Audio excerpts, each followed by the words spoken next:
Vous êtes sur la PES Télévision, c'est la tranche matinale Namasté. Merci de nous choisir comme ça, de lundi à vendredi. Fait de passer des très bons moments ensemble avec vous de 8h40 à 10h40. Mesdames, Messieurs, bonjour, Namasté à vous qui nous suivez et de partout en République démocratique du Congo. Nous vous disons déjà d'être là, scotchés, branchés, parce que des très bonnes choses vont se passer encore aujourd'hui. De l'humour, de la musique, des thématiques. Et surtout aujourd'hui, nous allons beaucoup échanger avec plusieurs invités sur ce plateau. Et nous allons également parler de ce qui concerne manger équilibré, soit la rubrique table prête avec Merveille Gondélé. Mais ici également, nous allons pouvoir souhaiter les anniversaires à ceux-là qui célèbrent leur fête. Aujourd'hui, nous sommes le 18 mars 2024, donc le 18 avril 2024, allais-je dire. Et donc, c'est comme ça pour que nous puissions souhaiter les joyeux anniversaires à tous ceux-là qui célèbrent aujourd'hui. Bonjour également à ceux-là qui nous suivent depuis Bukavu. Nous pensons à M. Barnabé qui nous suit depuis Bukavu, qui nous a salué. M. Barnabé, bonjour également à vous. Namasté à tous ceux-là qui sont branchés depuis Bukavu, Goma, Butembo, Ituri, dans la province de Ituri, dans la ville, dans le territoire de Djougou, et partout là-bas où vous nous suivez. Nous vous disons également bonjour à ceux-là qui sont branchés à ces moments, à Kalima, Kindu. Alors, donc, la PES Télévision, c'est partout en République démocratique du Congo, partout en Afrique, partout dans le monde. Donc, nous saluons ceux-là qui nous suivent également en France, en Belgique, en Suisse. Et voilà, nous sommes déjà là, ensemble avec vous. Si vous êtes pressé pour sortir, ne vous inquiétez pas, allez juste sur votre smartphone, allez taper sur YouTube, la chaîne PES TV HD, et vous allez nous suivre en direct, vous n'allez rien rater. Si également vous voulez, vous trouvez que cela est trop difficile, vous n'avez qu'à télécharger l'application TNF sur Play Store, dans votre smartphone, et vous allez sur le PES TV, vous allez nous suivre également en direct, parce que nous sommes partout en direct. Ça va toi?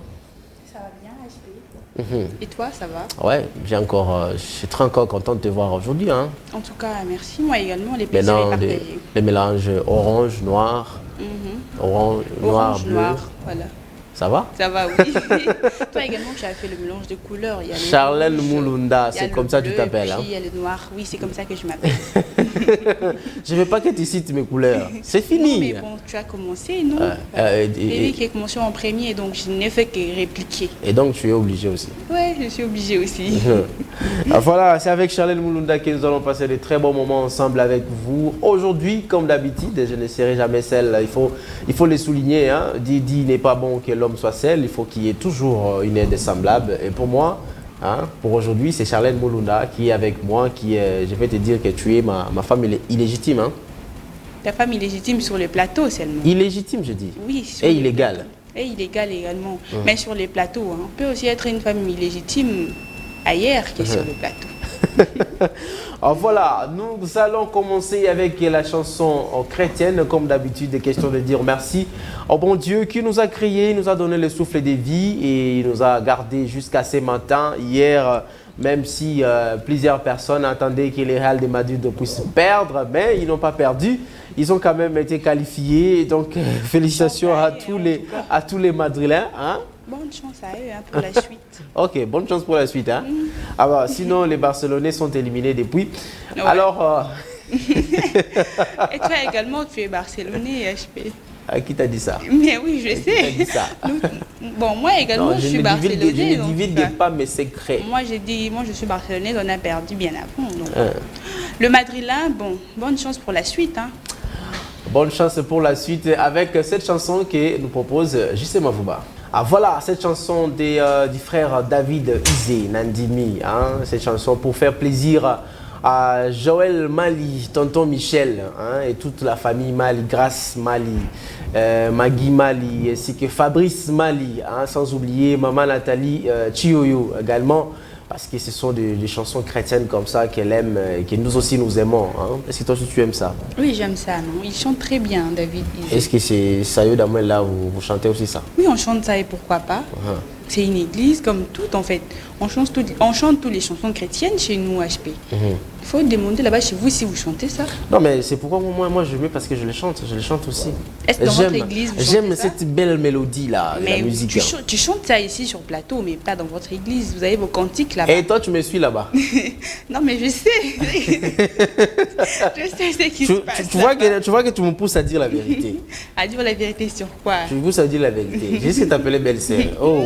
En tout cas. Non, mais voilà. C'était un plaisir en tout cas de suivre cette chanson et puis dire merci à Dieu pour ce matin. Voilà, on est là, on est debout, on est sorti, et on est arrivé dans nos lieux de travail, donc il faut tout simplement dire merci à Dieu. Donc voilà. Alors, c'est comme ça, nous allons enchaîner directement avec notre toute première rubrique, les actualités. Nous allons quand même prendre quelles sont les actualités ce matin, depuis hier soir, qu'est-ce qui nous a échappé et nous devons le savoir tout de suite après, bien évidemment, cette transition. Ah voilà, actualité ce matin, il faut le souligner qu'hier, il y a eu plénière à l'Assemblée nationale et à cette occasion, l'Assemblée nationale a décidé hier mercredi de la répartition de postes au sein du bureau définitif entre la majorité et l'opposition. La majorité est à les postes de président, premier, deuxième vice-président, rapporteur, questeur adjoint, alors que l'opposition, qui ne compte que 28 députés, se contactera uniquement du poste des rapporteurs adjoints.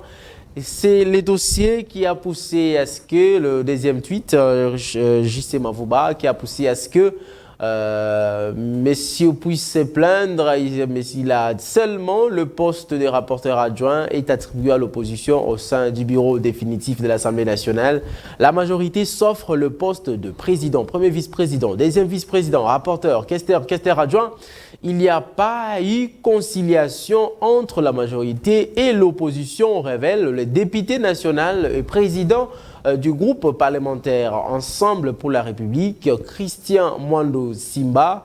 Il s'est plaint, notamment par rapport à le fait que la majorité veut prendre tout le poste au sein du perchoir. Nous avons effectivement demandé aussi le poste de deuxième vice-président.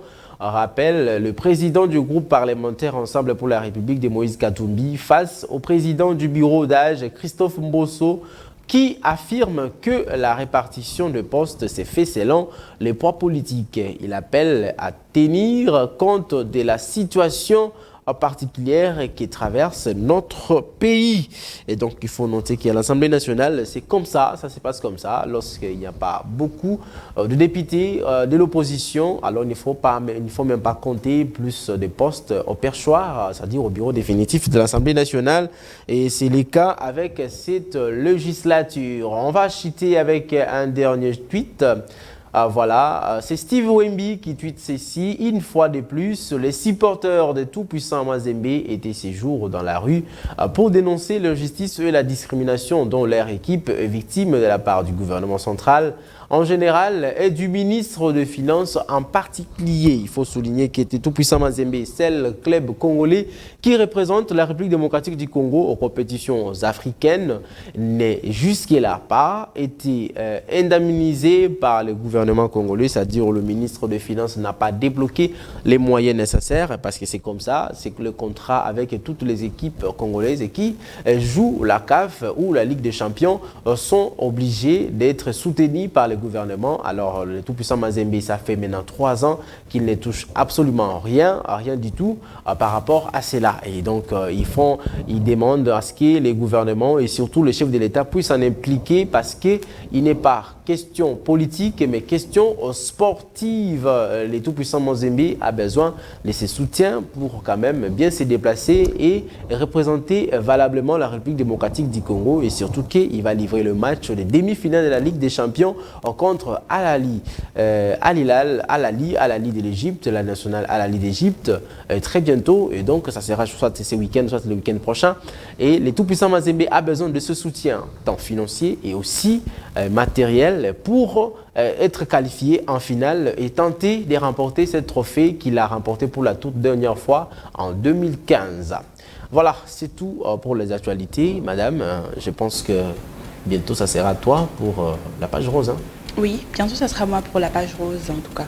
Bon, l'actualité, c'est qui est bon, c'est en premier, l'actualité est dominée par l'Assemblée nationale. L'Assemblée nationale. Donc voilà, c'est ce qui s'est passé. Donc quand vous n'êtes pas majoritaire, vous n'avez pas assez de postes. Donc voilà, sachez-les, c'est comme ça.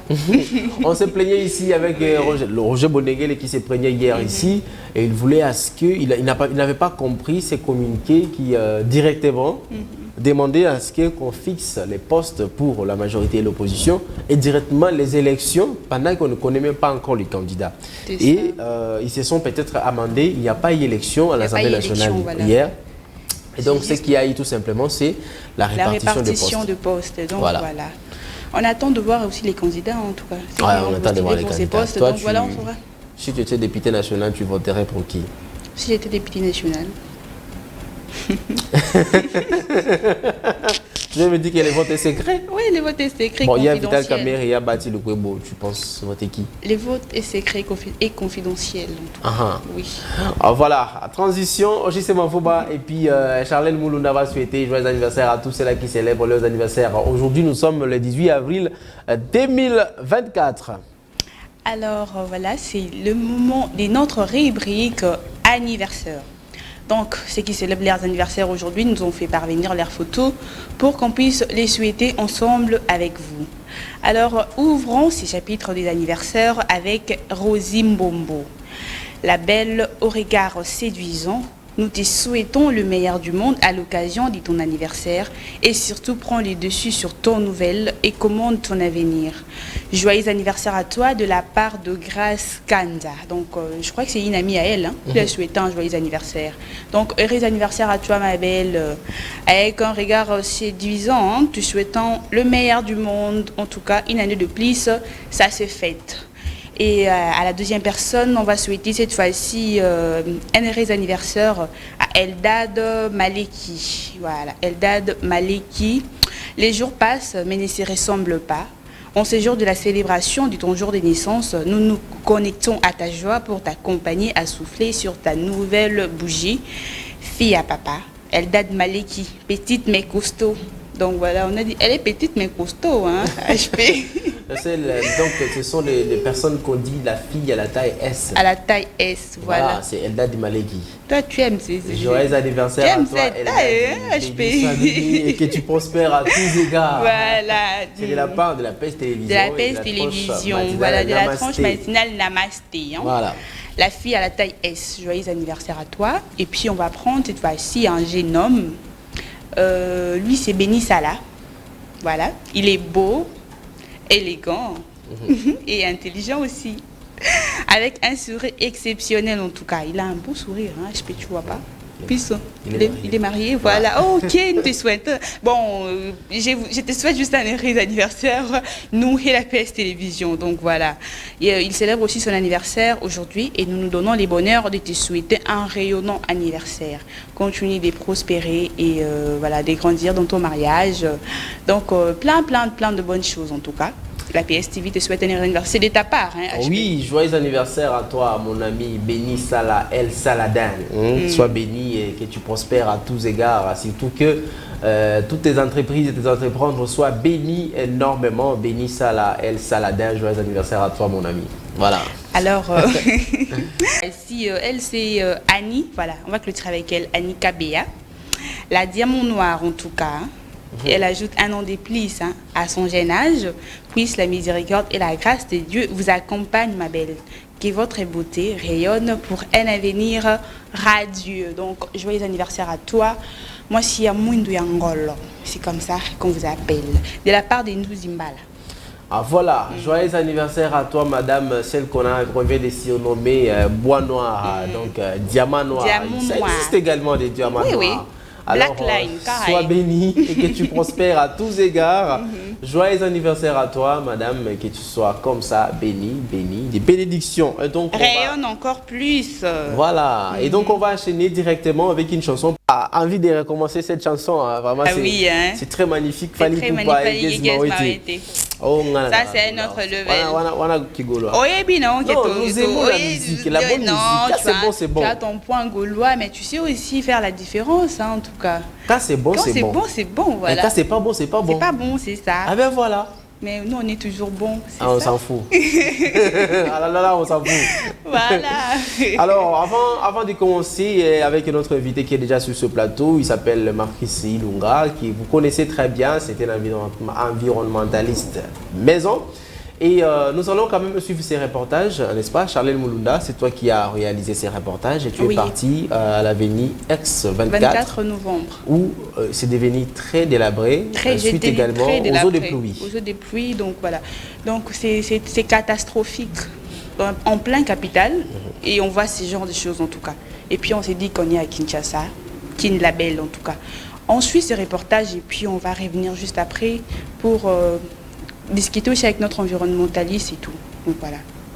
L'ex-avenue du 24 novembre est dans un état de délabrement très avancé. Il est difficile de circuler sur ces tronçons situés entre l'arrêt Bambole dans la commune de Bandalungwa et la prison centrale de Makala dans la commune de Selembao. La chaussée est parsemée de nids de poules, d'insalubrité et d'états d'inondices qui rendent la circulation pénible. Une situation alarmante qui inquiète profondément les usagers de cette route. Selon les constats faits, la situation actuelle de l'ex-avenue du 24 novembre exige une intervention urgente des autorités compétentes. Les caniveaux bouchés, les longs de la chaussée, causant la détérioration de la route sous les regards impuissants des autorités compétentes. Depuis que la route de Selembao est déjà devenue impraticable, ça fait déjà une année. Et nous demandons à l'État de réhabiliter cette route, puisque c'est la route qui nous amène juste dans le bas Congo, au Congo central là, avec cette route-là. En tout cas, je ne sais pas comment dirais-je. Ils ont déjà passé, ils voient ça chaque jour. Ils passent par ici. Il n'y a pas une autre route pour aller en prison. C'est ici qu'on passe. Ils voient toujours les députés, les généraux, n'importe qui. Ceux qui travaillent dans notre gouvernement. On attend la population puisse se soulever au comment. Je me souviens, il y a très longtemps, quand il y avait procès Caméré, on a essayé un peu de réparer. Mais après, bon, moi je dirais que c'est vraiment important que cette route soit réhabilitée, vu que de l'autre côté, il y a la prison centrale de Makala. Donc les agents passent à tout moment, mais malheureusement, ne font pas cas pour résoudre ces problèmes. Bato bateka na wenza Selembao. Tant bazoteka ba pondu na bango, bakomela ba jus na bango ko boaka na ba terrasse. Ba terrasse comme bouché. Yango zo mona société ono c'est toni nzela e baby. Est-ce que yebite gouvernement azomona bezomona te. Wana ba olia mukonza mboka mbonga pamba. Eza mbonga pamba. Bokini bopedo. Mais c'est ngobila asali yango. To moni oya nani ya ndeko na biso awa Godepo. Eloko moko te. Finalement tokende wapi? Nakoloba on a vu de Kinshasa bien la poubelle de Kinshasa. Cette situation est à l'origine des embouteillages sur cet acte de l'avenue de la Libération. Les usagers de cette route en sont les principales victimes, se retrouvant coincés. Que c'est un reportage qui a été réalisé par Charlène Mulunda qui est avec moi sur ces plateaux. Une jolie demoiselle qui était aussi dans la rue pour quand même prendre ces quelques informations sur cette route de l'avenue X24, c'est tronçon Selembao Molar. Selembao, oui, Bondal Molar, Bambolé. Hein. Bambolé, voilà, Bambolé sur Bambolé, on avons comme à la prison centrale de Makala. Ah voilà. Donc voilà, c'est sur ces points-là. Monsieur Marquis, bonjour. Bonjour monsieur. Vous allez très bien. Très bien, merci. Vous venez là de suivre ces reportages parce que nous allons parler avec vous, le pluie et leurs conséquences sur l'environnement. Une lecture par rapport d'abord à ce que vous venez de suivre là. Bon, en fait, le problème de délabrement de cette route, c'est dû en fait, à une forte concentration des transports. Hein? Et par la suite, il y a des nids de poules partout. Et ça se dégrade de temps à autre. Donc, ce que nous devons savoir, c'est que notre structure terrestre a été modifiée quelque part. Et il y aura toujours des conséquences. Si on n'arrive pas à l'OVD ou soit l'office de route, n'arrive pas à renforcer son service de réhabilitation. Il y a un service qui passe par exemple pour réhabiliter la route, s'il y a des nids de poules pour essayer au moins de couvrir ça. Mais s'il n'y a pas ces travaux-là ne se fait pas, en ce moment-là, ça pose toujours des problèmes. Il y a une forte concentration de véhicules qui circulent sur cette route. Et aussi des motos, aussi, même les hommes, il y a ce qu'on appelle la dégradation anthropique faite par l'homme. Oui, ça cause aussi ces genres de Mais à ce niveau-là, qu'est-ce qu'il faudrait faire? Il faudrait qu'il n'y ait plus de circulation? Il faudrait Non, pas qu'il n'y ait plus de circulation, mais l'OVD et l'Office des routes, en fait, les gouvernements doit renforcer, doit réveiller encore ces services-là. Mais c'était en fait qui s'occupe de cette route, parce que quand j'ai fait les reportages hier, ils ont bien dit que l'OVD est passé par là. Et à un moment donné, s'ils ont eu à faire cette route, c'est à l'époque, vous voyez, le procès Caméré.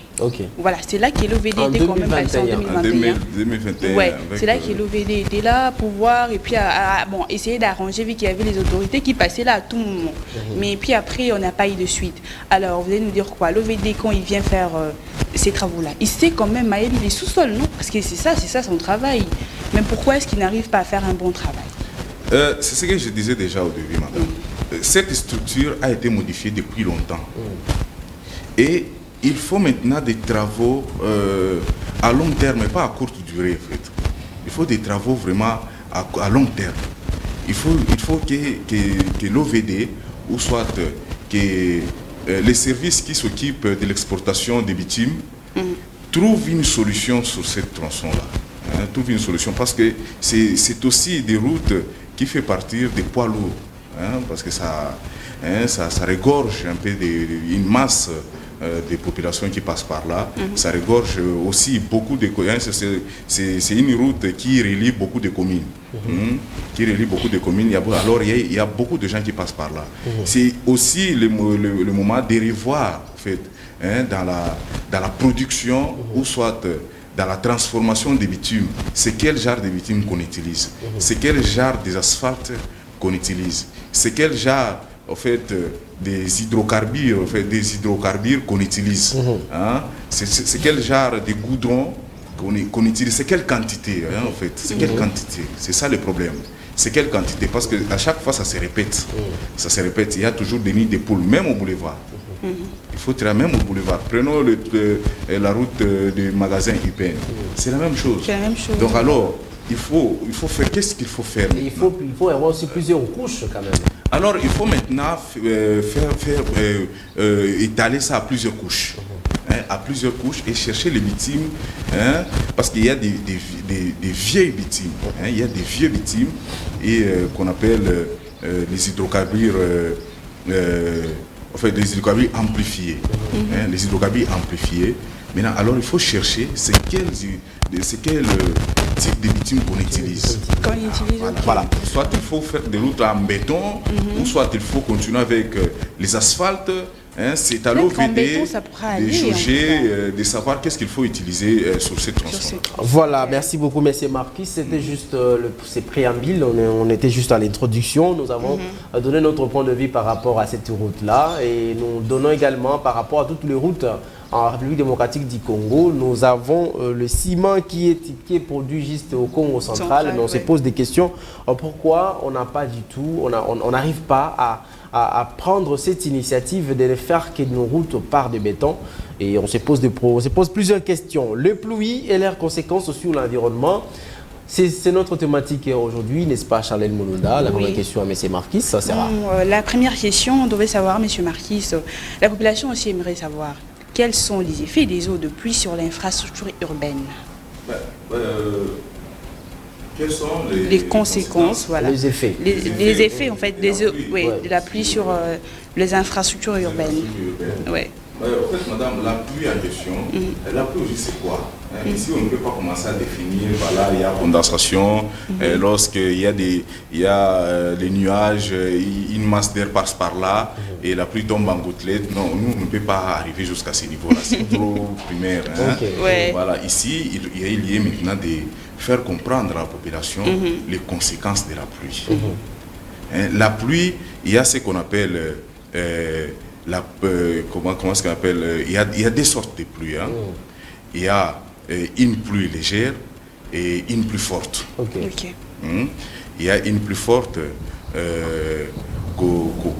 La pluie forte crée beaucoup de dégâts dans l'environnement, sur les infrastructures. Lorsqu'il y a, par exemple, prenons l'exemple, il y a les nids de poules. Lorsqu'il y a cette pluie, cet ruissellement des pluies, alors ça crée encore, ça dégrade encore la structure. hein, ça dégrade encore la structure.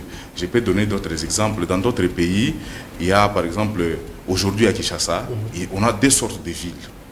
Il y a une ville basse et une ville montagneuse. Voilà. Donc la ville haute et la ville basse, si je peux dire ça. Okay. Il y a deux sortes de villes, la ville haute et la ville basse. Si vous constatez, si vous allez comprendre cela, au niveau de UPN, là on est maintenant sur la ville haute. On commence à descendre, on descend. Gombe aussi fait partie un peu d'une ville basse. Okay. Et puis on descend à partir de Limete, Tchango, on part de l'autre côté. Ce sont des villes très basses. Et aujourd'hui, avec cette pluie, cette forte pluie, cette pluie-là, maintenant, comme notre structure terrestre a été modifiée quelque part, et qu'est-ce que cette pluie-là fait? Cette pluie-là arrive à stagner. Déjà, dans les aquifères, il y a déjà de l'eau. L'eau remonte jusqu'en surface. Et les aquifères rejettent cette eau et cette eau-là va se déverser dans le fleuve. Au départ, cette eau-là va ramasser tout ce qui est immondice, boucher les caniveaux. Il trouve un petit trou, la pluie creuse, alors ça vous crée des érosions. Hein? Ça vous crée des érosions. L'autre fois, il y a des images qu'on a essayé de circuler. Il y a eu des morts. Hein? Il y a eu toute une famille qui a perdu la vie à cause de la pluie. Parce qu'il y avait une forte pluie. Et voilà, il y a eu toute une famille qui a perdu la vie. Donc, que les gens et que la population peut prendre garde. Hein? Prendre garde de gérer l'environnement, de conserver leurs déchets, parce qu'au moment où vous jetez des déchets, des bouteilles par-ci par-là, la pluie ramasse tout au passage et puis ça va aller boucher les artères principales. Et prenons par exemple Lingwala, Barumbu. L'eau qui quitte sur la ville haute descend dans les artères principales jusqu'à boucher même des artères principales ici à Gombe. Ça, c'est tout un problème. Alors, il y a lieu maintenant d'essayer de revoir encore les artères principales, parce qu'apparemment, à un moment après, il y a eu voilà, le phénomène de si je peux dire ça, détruire des maisons, les gens qui ont construit sur des grandes artères principales, les gens qui ont construit sur les limagères. Opération coup de poing. Voilà, c'était opération coup de poing, voilà. Ils ont essayé de revoir encore les artères principales, là où on a construit des maisons, on a vendu des maisons. Le ministère de l'urbanisme, le ministère de l'aménagement du territoire, le ministère des affaires foncières. En fait, vous ne pouvez pas vendre les gens de parcelles sous les artères principales. Voilà. Et dans d'autres pays, on ne peut pas vendre des parcelles dans une ville haute, par exemple. Par exemple, comme à Mongafula. Exemple comme à Mongafula. Ce n'est pas tout le monde qui va habiter Mongafula. C'est une ville haute. Dans cette ville haute, il y a beaucoup de conséquences. Lorsqu'il pleut, il y a beaucoup de conséquences parce que cette structure-là est modifiée. Lorsque vous modifiez, vous creusez même derrière votre maison, lorsque vous faites un petit trou, vous devez prendre soin de ce trou-là. Vous devez conserver ça, vous devez entretenir ça pour que ça ne creuse pas, ça ne crée pas les érosions. Il y a les érosions causées par l'homme lui-même.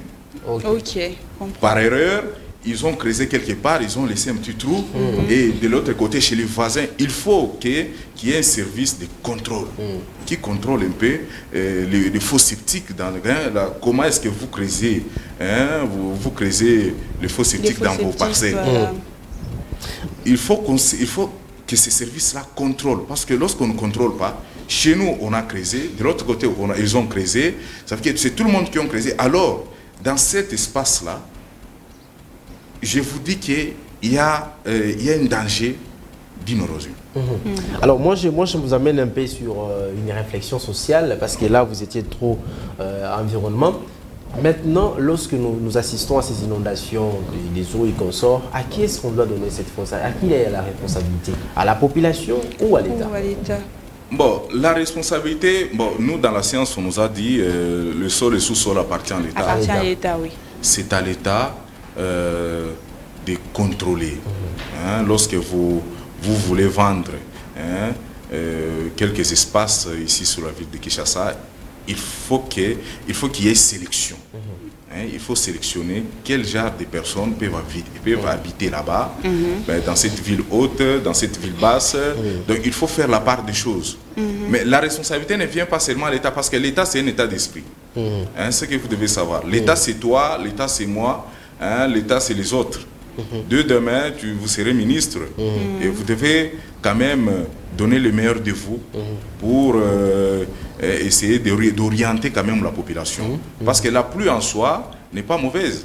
La pluie purifie l'air, hein, la pluie compacte un peu le sol lorsqu'il y a beaucoup de poussière. La pluie nous aide à beaucoup de choses. L'agriculture, hein, lorsqu'il y a de fortes pluies, même les agriculteurs ils sont aujourd'hui dans la difficulté. Alors, ils n'arrivent pas à se ressaisir par rapport aux semences. Vous pouvez s'aimer. En fait, ils n'arrivent pas à suivre des conseils ou soit des orientations du Centre météorologique national. Hein, la Mételsat, ils n'arrivent pas à suivre cela. Et aujourd'hui, il y a des naufrages. Voilà. C'est parce qu'il n'y a pas des informations qui nous parviennent comme ça en temps réel, par exemple. Mais est-ce qu'elle-même fonctionne en temps réel? Alors, ils doivent utiliser les canaux possibles pour atteindre toute la population. Bon, il y a par exemple nos chaînes nationales. Hein. Bon, ici, on n'acquise personne, mais il faut qu'on en parle. Ouais. On n'acquise personne ici. On ne nous donne pas des informations. Il y a des naufrages. Il y a plusieurs personnes qui meurent dans des fleuves.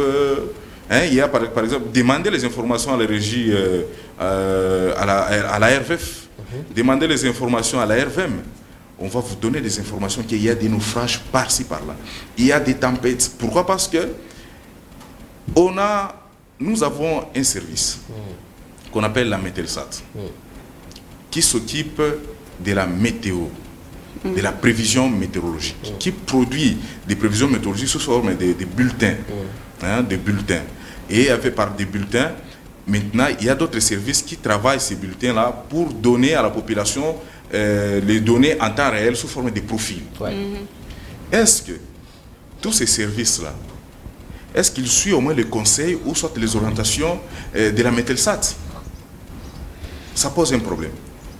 Même sur les transports. Voilà, on évolue. On évolue en fait. Oui, on aimerait aussi savoir une question qui est là. Comment les eaux de pluie peuvent-elles affecter en fait la santé publique en milieu urbain? Est-ce qu'on peut savoir? La santé, l'eau de la pluie peut affecter la santé de la population en milieu urbain. Madame, vous savez, lorsque il y a un adage qui dit, il y a un adage boomerang en fait. Hein? On nous parle des effets boomerang. C'est vrai que les allées retour. Lorsque vous jetez par exemple des immondices, lorsqu'il plaît, quelqu'un ouvre ses faux septiques pour faire couler les excrétas, cela va nous revenir. Par plusieurs, en tout cas ça va nous revenir partout. Lorsque la pluie, il y a une forte pluie, cette pluie va ramasser ces excrétas, va ramasser des bouteilles, va envoyer ces bouteilles-là dans le fleuve. Et le fleuve, la régie des eaux va nous renvoyer encore cette eau-là. Des fois, on n'arrive même pas à boire cette eau. C'est sale aujourd'hui. C'est trop sale. Il y a des tuyaux qui ne sont pas en bon état, des tuyaux troués quelque part. Lorsqu'il y a une forte pluie, ces eaux de pluie-là vont s'infiltrer dans des tuyauteries. Et peut-être vous allez constater que la régie des eaux nous a envoyé de l'eau. Or, ce n'est pas de l'eau de la régie des eaux, c'est l'eau de la pluie qui vous revient encore. Ce que vous avez jeté, ça vous revient.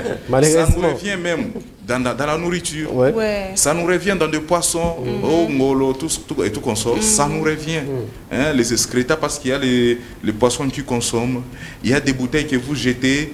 Hein, les bouteilles arrivent sur le fleuve, ça va créer, ça va créer un lit.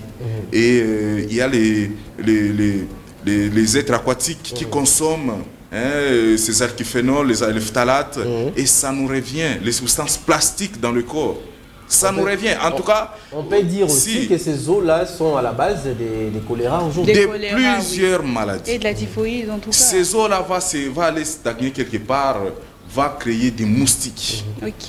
Ça va nous créer des moustiques. Aujourd'hui, avec le réchauffement climatique, et on nous a parlé du réchauffement climatique. Voilà, on nous a parlé des conséquences de ce réchauffement climatique. Et aujourd'hui, nous sommes en train de subir ce réchauffement climatique. Même vous voyez, les enfants de 2 ans, les enfants de bébés n'arrivent pas à supporter, même le plus vieux n'arrive pas à supporter cette chaleur. Mais en 2030, il y a des scientifiques qui ont dit, en 2030, ça sera catastrophique si nous n'arrivons pas à renforcer nos services. Nos services, par exemple la Mételsat, que l'État, je vais adresser quand même un message au gouvernement, que le gouvernement essaye de ressusciter cette entreprise, que le gouvernement essaie de ressusciter la Mételsat. C'est la Mételsat, lorsque partout dans le monde, vous ne pouvez pas marcher sans la prévision météorologique. Ça c'est vrai. Vous ne pouvez pas sortir même dans votre maison sans avoir les données météorologiques en temps réel. La Mételsat nous parle, il y a par exemple, aujourd'hui, il y a des stations qu'on appelle les stations classiques, que la Mételsat utilise. Des vieilles stations. Mais le monde a déjà évolué. Il y a des stations automatiques que l'entreprise est en train de demander à chaque fois. Que le gouvernement, la Mételsat devient maintenant un marasme. Un marasme, un affaiblissement, de l'appauvrissement, c'est compliqué, si je vous dis la vérité. Il faut que le gouvernement essaie quand même de ressusciter cette entreprise. Voilà, cette entreprise a besoin d'être vraiment au service de la population, pour servir la population en temps réel. Ça doit être fiable aussi. Fiable, je vous dis la vérité. Fiable, c'est partout dans le monde. Si on ne peut pas même cultiver sans la prévision météorologique. On ne peut pas cultiver. Voilà. Charlène, on peut continuer. Alors, on va prendre cette question. Comment les eaux des pluies, en fait, peuvent-elles influencer la biodiversité et les écosystèmes urbains? Les eaux de la pluie peuvent influencer la diversité.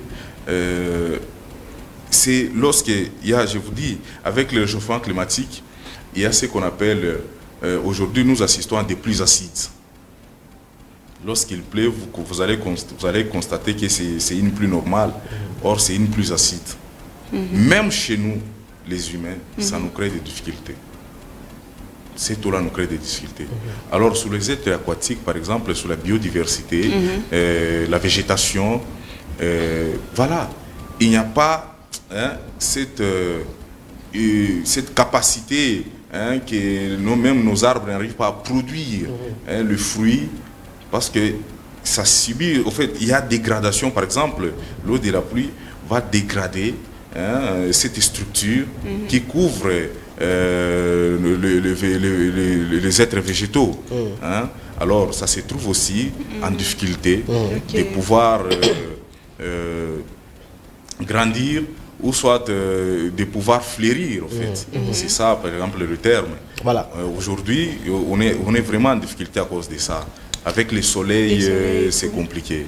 Les pluies et leurs conséquences sur l'environnement, c'est ce que nous sommes en train de parler avec Marquis Ilunga, un environnementaliste qui est habitué déjà ici sur ce plateau, vous le connaissez. C'est pourquoi vous êtes aussi attentif de les suivre. Mais nous allons chuter par cette question, M. Marquis, nous avons consommé notre temps. Comment prévenir tous ces dégâts produits par la pluie? Parce que nous avons diagnostiqué. Maintenant, comment prévenir voilà. Parce que vous avez évoqué Ratelsat, il faut qu'on l'écoute, bien évidemment, mais comment est-ce que maintenant, nous, qui sommes la population, comment devons-nous prévenir tous ces dégâts? Je vous rappelle qu'à Dubaï, c'est plus grave. C'est plus grave que ça, oui. Oui, vous devez savoir, M. Hervé, qu'à Dubaï, ce n'est pas... on ne vit pas la même réalité avec Dubaï. Bien sûr. On ne vit pas... Dubaï, c'est une ville désertique. Désertique, oui. Nous sommes dans les tropicales. Nous sommes dans une zone tropicale. Hein? Il ne faut pas prendre d'autres réalités. Par exemple, ce qui se passe aux États-Unis, des ouragans, et nous amener des tempêtes. Hein? Là-bas, de l'autre côté, c'est grave. Hein? C'est plus grave. Mais moi, je crains si ça arrivait ici chez nous, est-ce que nous allons quand même survivre tout ça là, parce que c'est que nous voyons à Dubaï aujourd'hui, on croirait dans un film. Dans un film, mais c'est la réalité. Mais par exemple, je donne l'exemple du Japon. Au Japon, ils ont quand même fait des études à long terme. Par exemple, à Washington, je prends les États-Unis, les Blancs ont déjà étudié que les jours où il y aura par exemple tempête sur la grande ville, ou soit il y aura les ouragans, hein, la ville va flotter sous l'eau. Lorsqu'il y aura les inondations sur la grande ville, Washington va flotter sous l'eau. Vous voyez? C'est-à-dire qu'ils sont quand même arrivés à un moment où ils ont projeté des réflexions. Parce qu'avec le réchauffement, nous aujourd'hui, on ne subit pas les conséquences vraiment. Pas directes. Non, oui, on ne subit pas des conséquences directes, on subit des conséquences indirectes. Oui. Mais au moment où on doit commencer maintenant à subir des conséquences directes, avec le comportement que nous avons ici au Congo, donc ça sera catastrophique, oui. Nous allons pleurer au Bakino Balobi, au Kolelananani. Surtout dans le toi qui n'arrives pas à gérer tes bouteilles, toi qui n'arrives pas à contrôler ton environnement, toi qui n'arrives pas à intérioriser les notions de l'environnement, toi qui n'arrives pas à comprendre que d'ici 2030, il y aura des conséquences sur la planétaire. Et c'est nous qui vont subir. Parce qu'aujourd'hui, je vous ai parlé l'autre fois, il y a par exemple des pollutions transfrontalières qu'on subisse aujourd'hui. On subit une pollution transfrontalière. Il y a par exemple le Soudan qui pollue, mais ici au Congo, c'est nous qui subissons avec les épidémies de grippe. Voilà. Il y a beaucoup de fièvre jaune. Ça nous arrive avec des pollutions, avec le réchauffement climatique, avec des phénomènes de tout genre. Ce que vous devez comprendre, c'est que l'État, la population doivent hausser les tons. Lorsque j'insiste au gouvernement de réveiller, de ressusciter la Mételsat, parce que la Mételsat a les atouts. Les atouts de mettre vraiment les alertes précoces partout à travers le pays pour prévenir à la population à quand il y aura une forte pluie, à quand il y aura une pollution atmosphérique, à quand il y aura une pression du vent, à quand il y aura un naufrage. En fait, la Mételsat est capable de nous prévenir. Nous n'avons qu'une seule solution, c'est de réveiller cette entreprise-là, la Mételsat. Voilà. Merci beaucoup, monsieur Marcus Ilunga. Et nous étions en train de parler des pluies et leurs conséquences sur l'environnement et avec toi aussi. Oui. Certainement. C'était... Donc, vous apprenez aussi, vous apprenez quand même à défendre votre environnement. Parce qu'il faut transmettre nos connaissances. Aux plus jeunes, comment gérer l'environnement, la gestion de l'environnement. L'environnement, c'est tout ce qui nous entoure. L'environnement des vertus. L'environnement, c'est notre cité. L'environnement, c'est notre maison. Et au moment où nous détruisons cela, nous détruisons notre maison, on va pleurer Tokolelananani. Voilà. C'est nous qui souffrons, en fait. Cette phrase-là doit rester dans notre tête. Cette phrase-là doit rester quand même dans le châtinois Okolela. Merci. Merci beaucoup, monsieur Marcus Ilunga, d'être passé. Et j'étais habitué comme ça chaque jeudi, mais malheureusement, à un certain moment, il était dérangé par la santé. Sûrement, c'était aussi les ondes de pluie. mais quand même, oui, exactement. Il y a des moustiques par-ci, par-là. Des maladies qui nous reviennent, que nous-mêmes, nous avons créées. Il y a un dicton qui dit la planète semble avoir de la fièvre. La nature semble avoir de la fièvre. Et l'homme en est le virus. La nature semble avoir de la fièvre. L'homme en est le virus. Alors, qui pour soigner la nature, c'est par cette phrase que nous allons chiter avec M. Marcus. Alors, je sais pas, vous allez nous proposer d'abord instant réseaux sociaux et puis ça suivra une chanson et nous allons nous retrouver juste après ici pour prendre la rubrique Table prête. Merci beaucoup à toi, J.C. Mavouba. Fini parler de l'environnement, fini la saleté, fini la pluie. Maintenant, nous devons aller manger. Oui. Et la Il table est est temps prête. de se mettre à table pour déguster. Pour déguster? Oui, déguster. Je pense que tu vas déguster aujourd'hui. C'est ça, je vais déguster après. Après à la rédaction. Merveille, ça va? Ça va très bien, monsieur Hervé. Et vous? Oui, ça va très bien. J'espère qu'on ne s'est pas dit mardi, hein?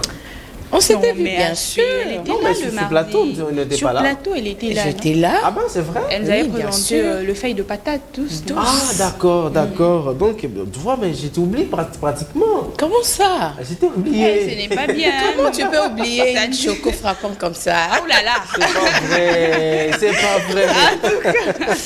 Non, mais alors, si on t'oublie comme ça, ma chérie, c'est pas bien. Ah bon, je sais pas. Tellement qu'il y a beaucoup de filles autour de lui. C'est ça. Je suis envoûté par, il y a d'abord Priscilla Moussibo Bril, et puis il y a Chancel Moulonda Bril. Qui je suis envoûté. Mais il y a envoûté par il y a Kétia qui est brinoserie. Mais il y a aussi Kétia qui est noire aussi, non? Choco frappant et tout. Il y a monsieur Charles aussi qui est choco frappant. Il y a Jocelyne qui est passée ici hier. Elle aussi, elle est choco frappant. Non, vous voulez maintenant me citer. Non, mais voilà. Ça, c'est fait. Allez, taisez-vous. Voilà, on va prendre la rubrique table prête. Donc, avec toi, Gondélé. Oui. Et voilà. Aujourd'hui, on va parler du fer. Parce que dans les corps, il y a le fer, il y a l'alcool. Moi, j'aime quand on cite aussi l'alcool. Oui, on Il y citera a l'eau, il y a l'huile.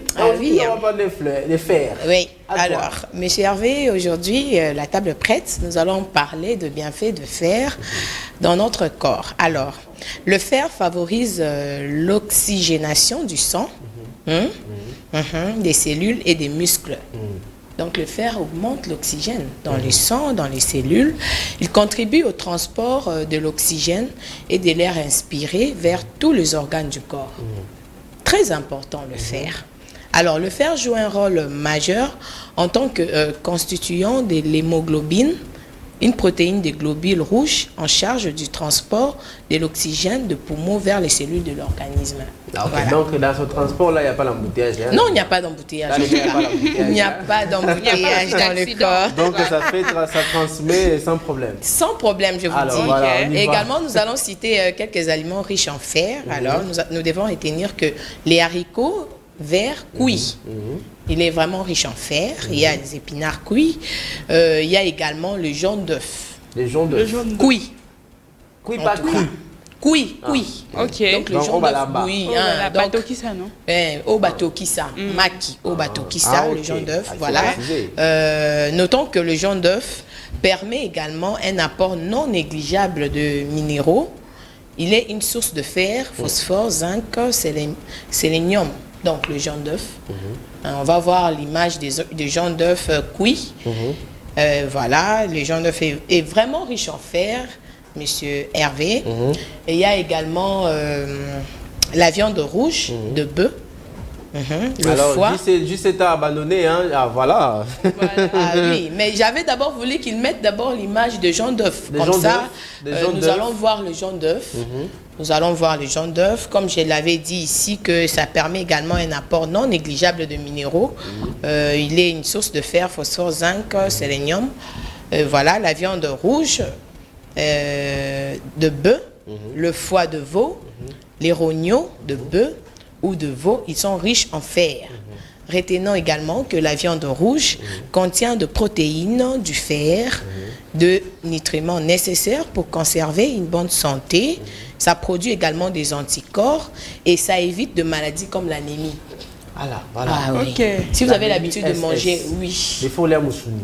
Ah oui. Donc, Ozolia Moussouni, il y a Chachador comme ça, comme elle ne s'est pas encore mariée, elle doit beaucoup manger la viande rouge, également son futur époux. Alors, leurs enfants n'auront pas de problème d'anémie. Oui, moi je pense à mes filles qui me demandent souvent, Daddy, tu me donnes des sounis?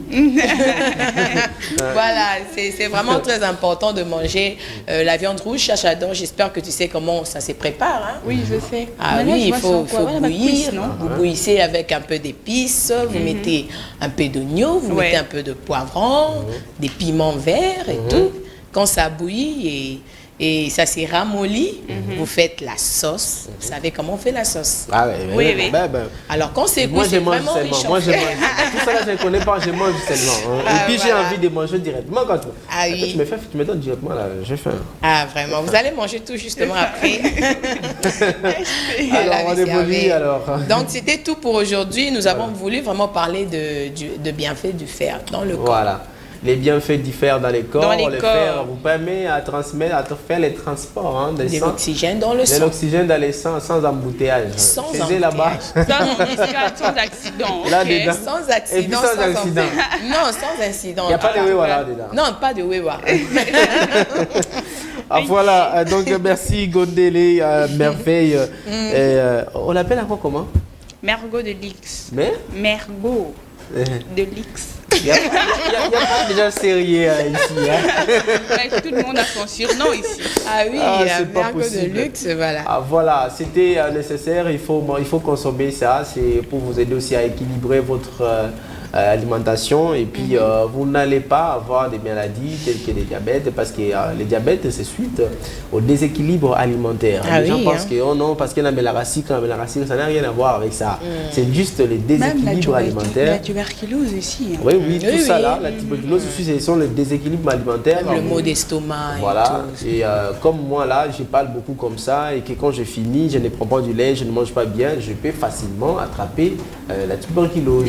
C'est pourquoi il est conseillé et je ne suis pas médecin, hein. Ah oui. Mais je conseille quand même. Ah ouais. Non mais oui, hein, c'est pas interdit quand même. Donnez votre conseil HP. Oui, c'est ça, c'est ce que je disais quand vous terminez comme ça, même si vous êtes surtout un conseil à tous les parlementaires debout. Les lits d'épaisse. Lorsque vous parlez trop comme ça, après avoir parlé, cher ami, doivent prendre beaucoup d'eau. Quand même prendre beaucoup d'eau, du lait, et puis manger la viande comme ça. Oui. Et, manger équilibré en tout cas. Hein. Voilà, et puis aussi que ça ne manque pas de fruits. Oui. Ça vous aidera. Vraiment. Là, c'est juste une parenthèse en tout cas. Ah, voilà. Oui, monsieur Hervé. Alors, on va prendre une autre... Bon, on se sépare avec toi. Oui, et avant de se séparer, monsieur Hervé, vous connaissez comme d'habitude. Toi, avec les dédicaces, non mais... Monsieur Hervé, je ne peux pas quitter ces plateaux sans saluer Kevin Kabala, Constante Longo.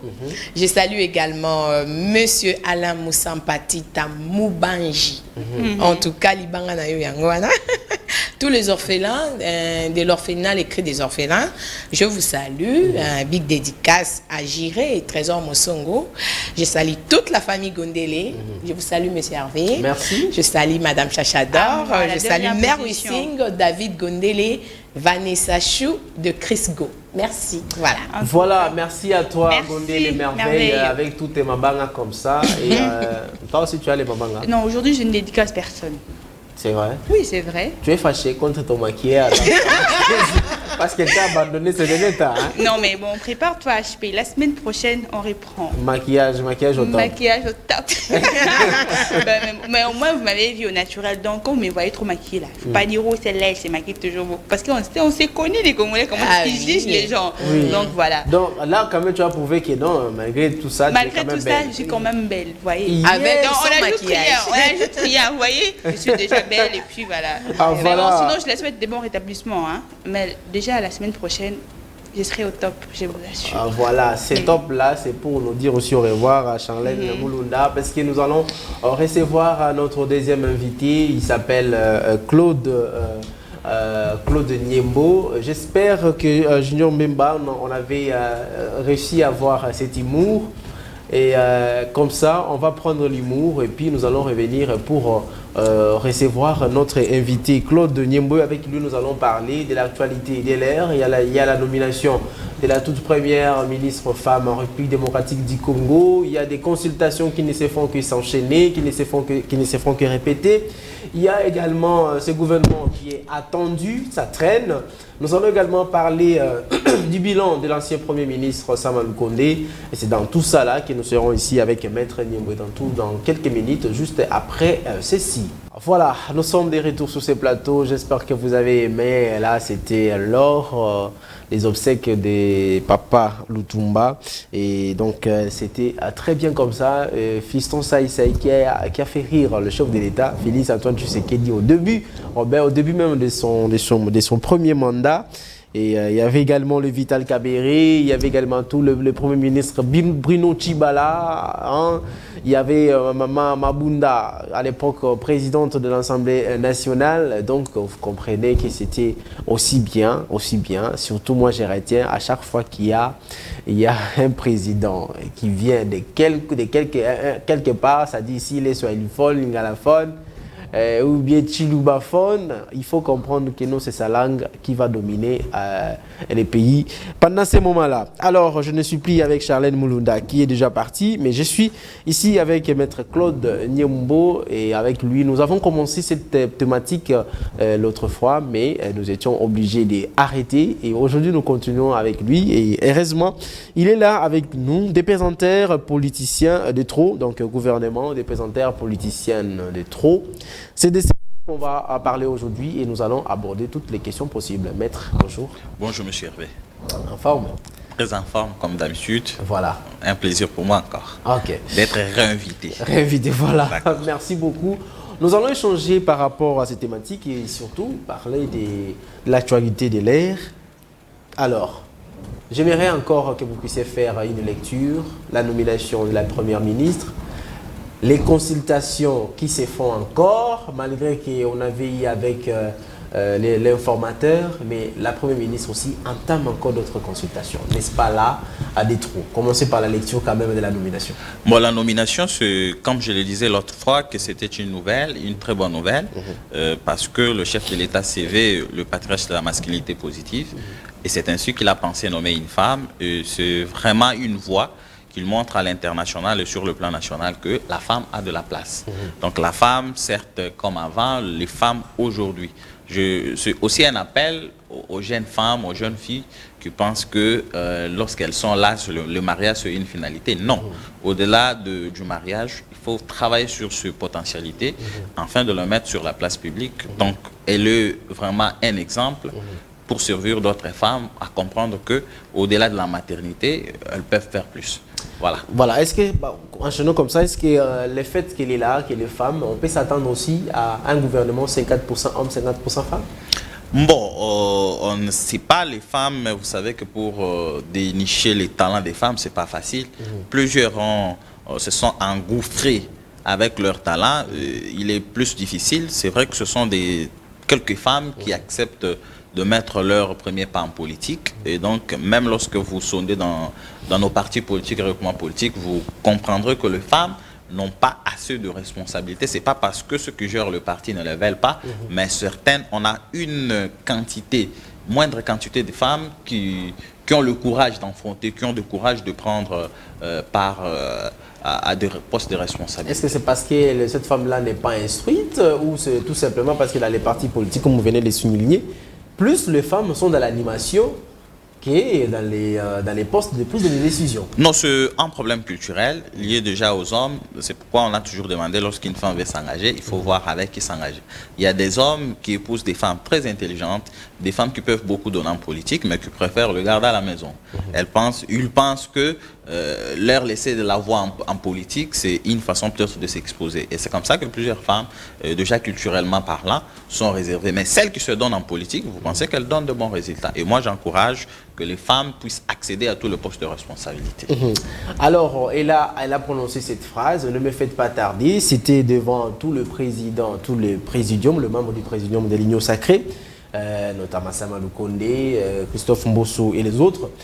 Elle a prononcé cette phrase, mais elle entame encore ce que Kabouya avait déjà fait, les consultations. N'est-ce pas là tiré en longueur? Bon, ça semble un dédoublement fonctionnel, mais en tant que première ministre, c'est elle qui doit présenter la liste finale au président.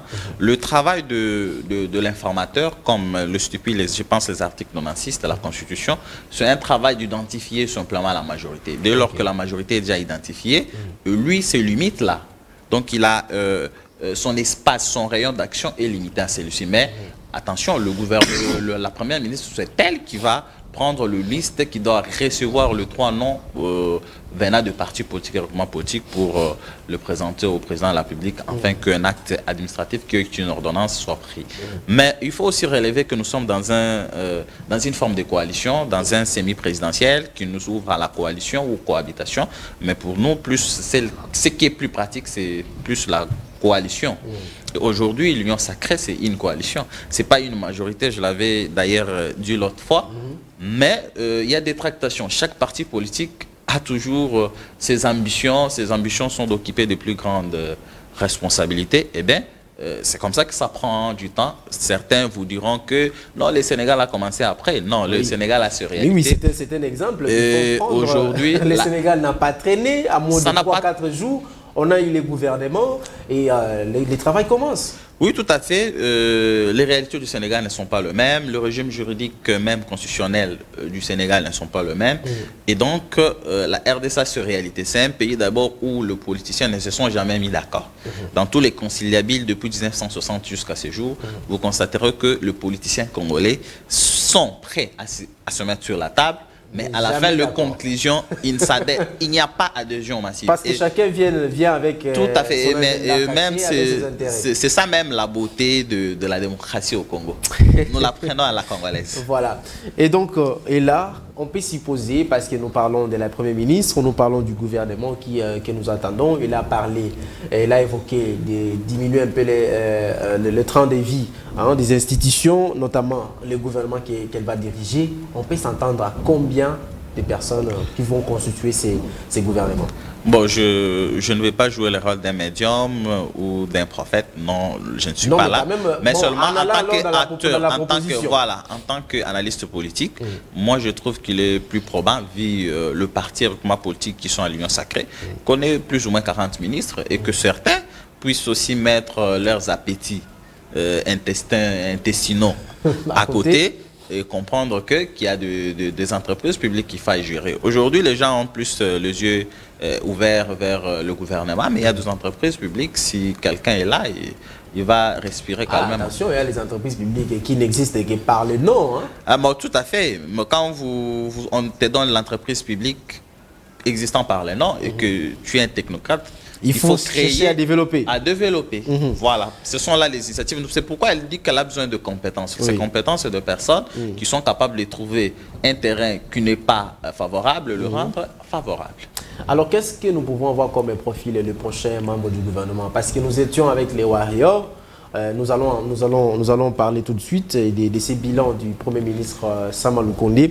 Mais actuellement, ce gouvernement qui portera les noms, c'est comme ça, la Première ministre a tweeté, portera les noms des compétences professionnelles. On peut avoir de quel genre de personnes, quel profil on peut avoir dans ces gouvernements? Bon, nous avons besoin de personnes qui ont déjà une expérience par le passé, mais seulement qu'on ne se cantonne pas à avoir le même figure. L'expérience dans le passé, c'est-à-dire, c'est comme la personne de la Première ministre. Elle a travaillé dans l'ombre conseillère. Aujourd'hui, nous pensions que ce qui avait été présenté comme CV, c'était suffisant. Elle fut aussi conseillère à tel ministère et tel autre. Et c'est cette expérience que l'on veut. Parce qu'on n'a pas besoin... Au Congo, le problème que nous avons, et ce qui fait qu'aujourd'hui, il y a même un problème de répartition de richesse. Cette inégalité, c'est parce qu'il y a un groupe de personnes. C'est comme si ces personnes sont créées pour être ministres, sont créées pour qu'eux seulement dirigent. Non. Lorsque vous regardez le pays, j'aime toujours faire référence au pays où la démocratie est au rendez-vous. Vous voyez qu'à chaque fois que même le président Macron change, vous savez qu'il y a des nouvelles figures, que ce soit en Belgique, que ce soit ici. Il y a des jeunes, on le met, il est jeune, mais vous les sentez compétents. Donc aujourd'hui, nous avons des compétences, des personnes qui viennent avec de nouvelles compétences à l'université, qui ont cette connaissance et qui peuvent la mettre au profit de la population. Donc ne pas se limiter aux anciennes figures depuis Kassavubu, depuis Mobutu, depuis ceci, et ces gens perdurent et on n'a pas de résultat. Vous trouvez normal un médecin occupe le ministère du Tourisme? Moi, c'est aussi ça ce problème. Bon, un médecin ne démérite pas parce qu'il y a des conseillers, mais je pense que dans cette compétence dont parle la Première ministre, c'est faire aussi en sorte que le principe des spécialités trouve sa place au sein du gouvernement. C'est-à-dire, tu ne peux pas être médecin, on te donne le ministre du Tourisme.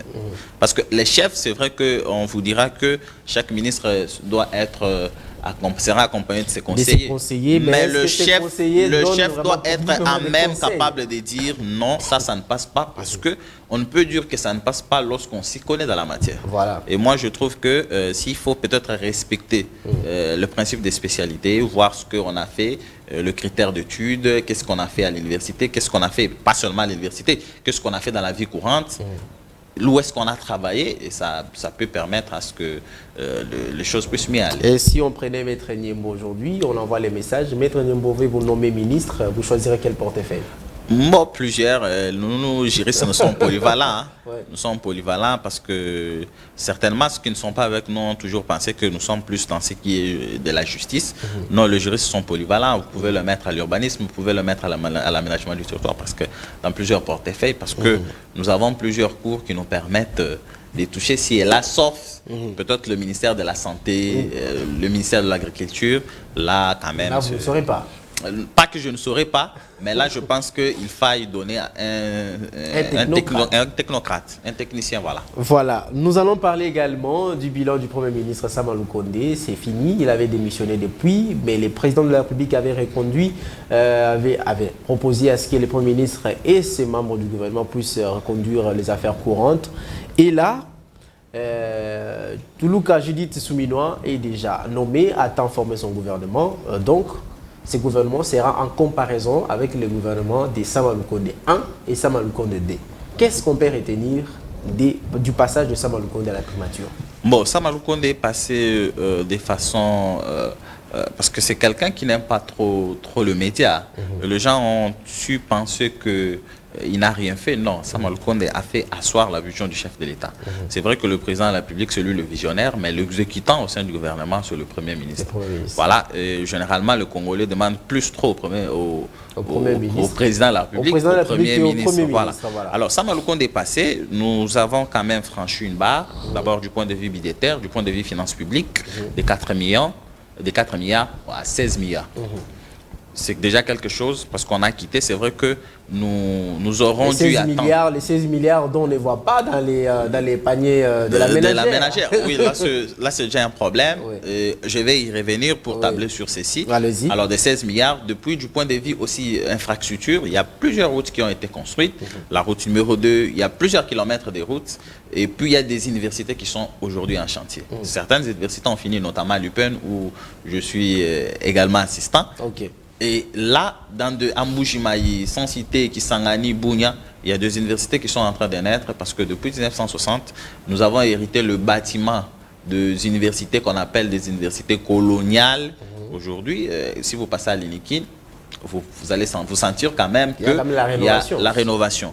Donc le problème avec nous, c'est que nous sommes prêts à critiquer parce que nous ne sommes pas dans l'assiette. C'est comme lorsque nous regardons le joueur à la télé, nous sommes prêts à critiquer. Non, il est fouteur, mais on n'est pas sur terrain. La RDC, c'est un chantier qu'on ne peut résoudre dans 3 ans. Sama Lukonde n'a fait que 3 ans, donc il a laissé, il a posé ses jalons. Aujourd'hui, le billet, j'ai fait pratiquement le Bombachi à ville chère, à moins cher, parce que tous les domaines des transports a été aussi touché au rabais, le domaine des infrastructures, le domaine des finances publiques, bien que nous aurons dû attendre que les 16 milliards puissent toucher les sociales. Voilà. Mais seulement ce qu'on peut féliciter, que nous ne sommes pas passés d'1 mois sans que le fonctionnaire de l'État ne puisse être payé comme c'est fait dans le passé. Mais sinon, vous évoquez les fonctionnaires de l'État, déjà ils se plaignent, c'est à l'époque de Matata Ponyo, c'est comme ça les fonctionnaires le disent. À l'époque de Matata Ponyo, c'était déjà le 25, tout était déjà bon, les fonctionnaires pouvaient déjà toucher leur salaire, mais à l'époque de Sama Lukonde, nous allons jusqu'au-delà, donc jusqu'au 10 au 15 du mois prochain, on ne touche pas toujours le salaire. Bon, le problème, c'est que la nécessité, ça doit être payé. C'est vrai qu'il y a un problème, peut-être qu'avec le Premier ministre Matata, c'était au 25, mais aujourd'hui, nous devrions comprendre, voilà ce qui fait même aujourd'hui que les 16 milliards peut-être ne soient pas trop ressentis. Il faut savoir que chaque année, il y a eu de mécanisation de nouvelles unités. Ça, c'est le rôle qu'a joué le ministre Liaou. Il y a eu 2 mécanisations, et ainsi que le ministre Tony Mwaba que nous saluons. Donc, la mécanisation de de plusieurs fonctionnaires qu'on appelle NI, nouvelle unité, qui ont été mécanisés en masse. Et tout ça, ça crée des retards. Mais moi, je pense qu'aucun bout de mois n'est passé sans que les travailleurs congolais, comme c'est fait dans les passés, ils attendaient 2 mois, 3 mois. Mais actuellement, même si on entame l'autre bout du mois, mais quand même, ils sont payés. Les dollars, toujours au taux très élevé. Ça m'a le compte de tout le dollar en 200, mais il va quitter en laissant les dollars pratiquement 300. Bon, la situation des dollars n'est pas à imputer sur la gestion des Sama, parce que déjà avec Matata, il y avait trop de troïkas qui s'est multiplié parce que on sentait qu'on allait crescendo de 9 000 à 10 000 et chaque année ça s'avançait. Lorsque nous sommes arrivés avec le Premier ministre Tshibala, ça continuait à flamber. Et donc c'était un problème mondial. Nous sommes dans un pays très extraverti.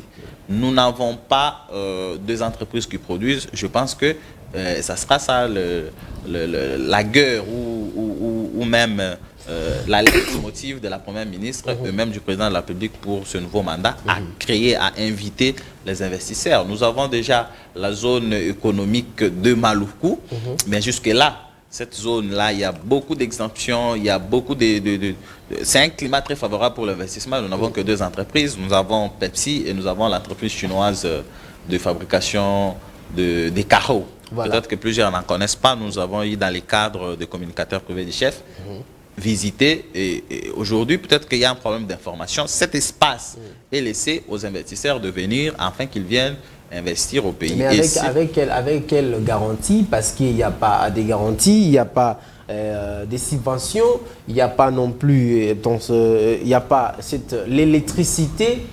Avec quoi ils vont venir investir? Parce qu'il n'y a pas toutes ces garanties-là, n'existent pas. Oui, tout à fait. Cette zone, c'est cet espace qui est réservé à ces investisseurs. Moi, je pense que dans le monde d'investissement, il faut oser. Il y a déjà des entreprises qui ont osé. Certaines sont en train de venir. Ils ont donné des promesses.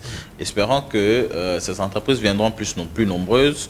Les Congolais pourront profiter. De lors qu'on a beaucoup de choses qu'on produit ici et qu'il faille aussi de l'autre côté parce que nous avions écouté les responsables de ces entreprises, ça surtout l'entreprise chinoise de fabrication de carreaux, qui estime qu'ils fabriquent le même carreau ici avec la même dimension, même qualité, mais de l'autre côté de nos frontières, on permet à ce que le carreau qui vienne, je ne sais pas, de l'Angola et puis de l'étranger, ce qui fait qu'ils subissent les dumping et ils risquent d'être déclarés en faillite et de partir. Est-ce qu'ils vont quand même mettre le prix, baisser les prix par rapport à ceux qui sont importateurs? Puisque si les prix est au même niveau et que, bon, on va se dire, tant mieux que je continue à importer parce que j'ai quand même la confiance que si j'importe, c'est une bonne qualité. Et surtout que les Congolais ne croient jamais chez lui. Non, le fait c'est que nous les avions interrogés, ils fabriquent, ils ont un bon prix, mais seulement les dumping, ce que c'est l'effet que ceux qui géraient ce marché ont compris que c'était un danger pour eux. Ils acceptent de perdre pour l'instant. Okay. C'est ça le dumping. C'est le fait de vendre une marchandise qui est produite à l'étranger dans son pays d'origine, moins cher dans un autre pays, dans un pays étranger. Et eux, ils se sont organisés pour baisser les prix des carreaux afin que le Congolais comprenne que non, il est inutile d'aller à Maluku que de s'en procurer chez ceux qui viennent d'ailleurs. Voilà, et c'est ça la difficulté qu'ils ont. Et cette façon de faire, ce sont des pratiques non concurrentielles qui risquent de faire disparaître les autres. Et donc l'État, les ministères de tutelle doivent vraiment faire en sorte que ces jeux, la concurrence soit loyale, devienne loyale. Et nous parlons bien évidemment du Premier ministre Sama Lukonde. Est-ce que nous pouvons l'attendre ailleurs? Il peut se dire, ben voilà, je peux aller peut-être me reposer au Sénat, puisqu'il a postulé comme sénateur dans la ville de Lubumbashi. Mais est-ce qu'on peut l'attendre peut-être comme président du Sénat? Bon, moi je pense que nous tous, nous sommes là, moi, peut-être que sur cette casquette-là, je reviens, je gérais une ASBEL dénommée Dynamique Sama Lukonde. Voilà. Alors, nous étions surpris que le Congolais même se soit fabriqué, fabriquer quelque chose, une affiche, où il demande au président de la République de placer Sama Lukonde au Sénat. Pourquoi? Nous ne savons pas, peut-être c'est par son bilan qui a été plus exponentiel et qu'ils veulent maintenant le voir au Sénat afin que la production de lois soit mieux... Mais avec sa douceur là, ça passe au Sénat? Non, bon, c'est vraiment... Parce que c'est un monsieur doux, hein. Il est doux et c'est pourquoi même d'autres personnes, les communes mortelles, les disent si le chef de l'État a continué avec Sama Lukonde des mandats, ça dit Sama 1, Sama 2, c'est parce que Sama c'est un monsieur doux qui acceptait tout, c'est que le chef de l'État pouvait dire, et puis voilà. Non, bon. Et cette collaboration-là, le président voulait aussi être quand même trop vedette, et Sama s'est fait mis dans l'ombre du chef de l'État, mais est-ce qu'au Sénat, parce que là, ce sont les décisions, ce sont les lois. Tout à fait, mais au Sénat, ce sont les lois, ce sont des discussions, il suffit qu'il mette son leadership quand il l'a mis au gouvernement.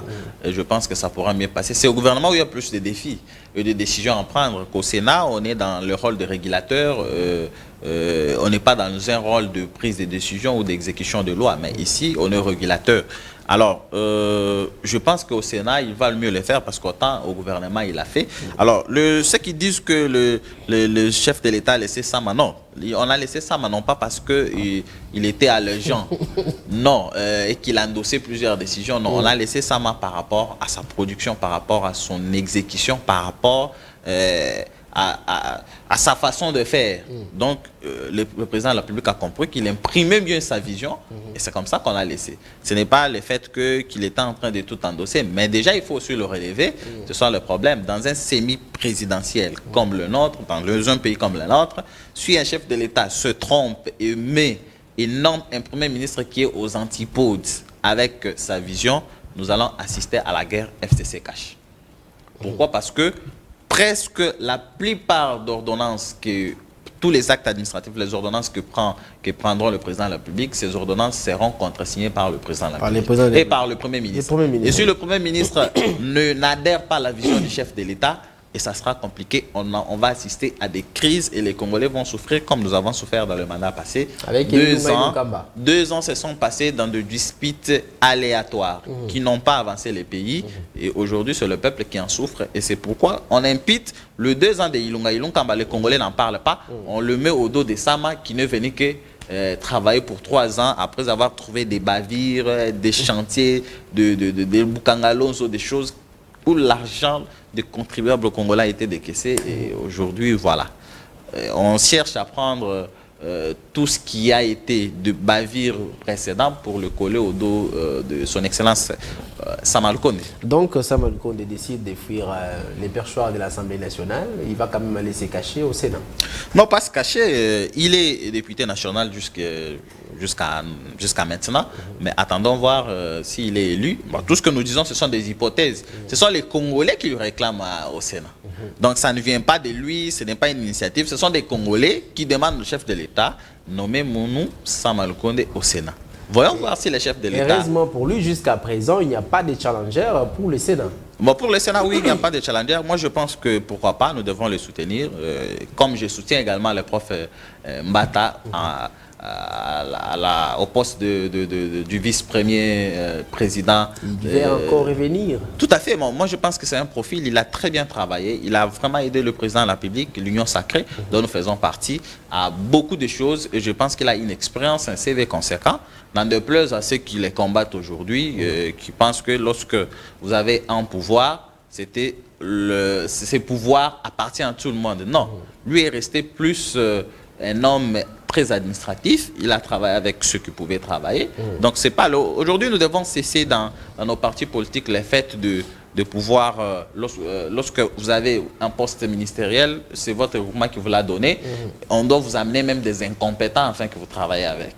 Donc nous les soutenons, il a mis sur la place publique son CV. Aujourd'hui, je sais que le parti présidentiel l'UDPS, c'est un parti démocratique et le CG Kabouya l'a même démontré en demandant à ceux qui ont besoin de postuler à ces postes de venir et de poser leur candidature. Je pense que son CV, sa façon de faire, son expérience professionnelle voudrait qu'il assume le poste de vice-président, premier vice-président de l'Assemblée nationale. Donc je soutiens le professeur Mbata à ce poste. Alors l'actualité, c'est aussi parce que vous avez évoqué l'Assemblée nationale, c'est aussi ces élections qui pointent à l'horizon pour le perchoir, le bureau définitif de l'Assemblée nationale. Quel profil faudrait que les députés nationaux puissent choisir pour un président de l'Assemblée nationale? Est-ce qu'il faut revenir en Bosso, penser à Vital Kamerhe ou à Bahati Lukwebo? Bon, moi je pense que si on revient à ce même figure, c'est une forme de géntocratie. Nous avons besoin que, même s'il ne faut pas qu'on fasse le mimétisme de ce qui se passe au Sénégal, on a quand même besoin de nouvelles figures. Il y a de jeunes qui peuvent mieux faire. Okay. Il n'est pas dit que pour devenir président ou gérer le purcheur de l'Assemblée nationale, il faut avoir été vieux. On sait que le président Bossa a très mieux travaillé, nous savons, mais nous avons besoin d'une personne qui va donner un nouveau vent. D'une personne aussi qui n'a pas des ambitions présidentielles. Parce que si... N'a pas des ambitions présidentielles. Tout à fait. Si vous mettez une personne qui a ces ambitions présidentielles ou aux appétits du pouvoir, nous risquons d'assister à ce qui s'était passé lors de Joseph Kabila avec le président Vital Kamerhe. Oui, donc il suffit que le Parlement a aussi une manœuvre très très importante à mettre pour bloquer le président de la République. Oui. Parce que le point saillant du régime semi-présidentiel, c'est qu'il y a ce qu'on appelle donc le deux chambres. Le président de la République peut dissoudre le Parlement et le Parlement aussi peut mettre fin aux fonctions du président de la République. Donc cette façon mutuelle de pouvoir se mettre fin, et c'est même ce qui fait la beauté du semi-présidentiel. Donc, le président de la République, et ce poste-là, c'est un poste où on doit être regardant. Quelqu'un aux appétits présidentiels, on ne le mettra pas. Mais c'est pas une dictature, ça. Comment on peut déjà commencer à penser, il n'y a pas encore une année, nous avons encore 4 ans de ces mandats. Comment vous pouvez déjà croire que non, cette personne, si elle vient là, elle aura les ambitions présidentielles? Bon, nous avons besoin de quelqu'un qui a ces ambitions, qui va les manifester autrement et non en bloquant l'institution président de la République. C'est une institution ou en bloquant le gouvernement. Nous avons besoin d'une personne qui va nous prouver par sa lucidité, sa discipline, par la production, la qualité de production de lois, qui va nous prouver que oui, cette personne, si elle est nommée, si elle a ses appétits politiques, ou elle veut peut-être briguer le mandat comme président de la République et que peut-être qu'elle va faire mieux. Mais on n'a pas besoin de personnes qui vont jouer les rôles comment je peux dire, les rôles sous-jacents, dans un rôle de récaler le président de la République à mieux faire. Et les présidents puissent échouer dans son mandat, voilà, pour que lui vienne comme un sauveur. Voilà. Comme un Moïse qui apparaît, qui dit non, voilà, je vais vous sauver. Non, nous n'avons pas besoin de ces personnes. Voilà, c'est vraiment un poste où le président doit être trop regardant.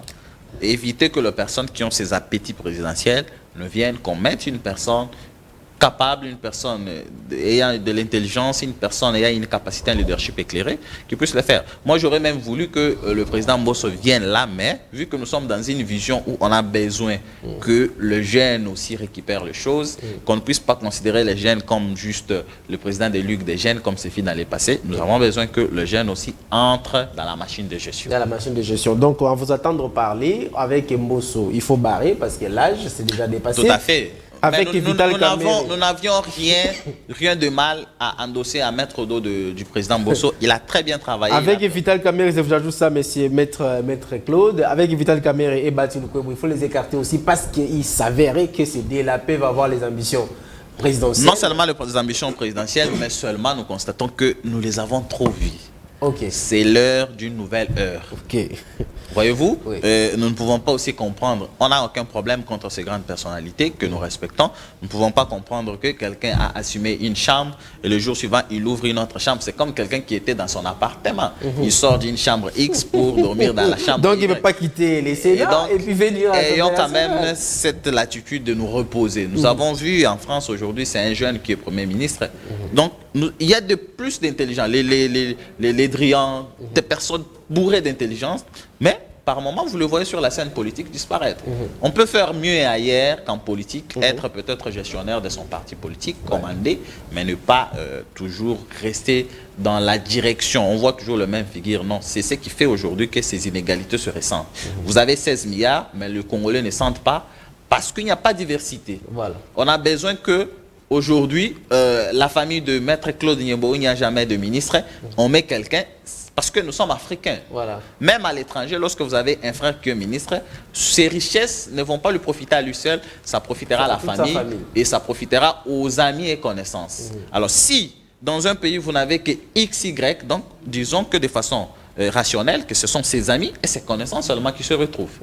Et les autres qui n'ont jamais eu quelqu'un dans la gestion de la chose publique, eux ne profitent rien, eux restent en train toujours d'observer. Ce sont ces inégalités qui font que vous avez un budget de 16 milliards, les gens ne ressentent pas parce qu'il y a un groupe d'individus, c'est eux qui s'échangent, c'est leurs fils, c'est eux-mêmes, ce sont des amis et connaissances. Donc, c'est qui crée cette répartition inégale de richesse. Voilà, nous sommes avec Maître Claude Niemboué, un juriste avec qui nous parlons de l'actualité de l'ère et nous sommes en train de balayer tout ce qui est actualité. Alors, Maître, aujourd'hui, la Cour constitutionnelle va tabler sur les dossiers des erreurs matérielles. Oui. Nous connaissons ce que la Cour constitutionnelle et quand ils prennent des décisions.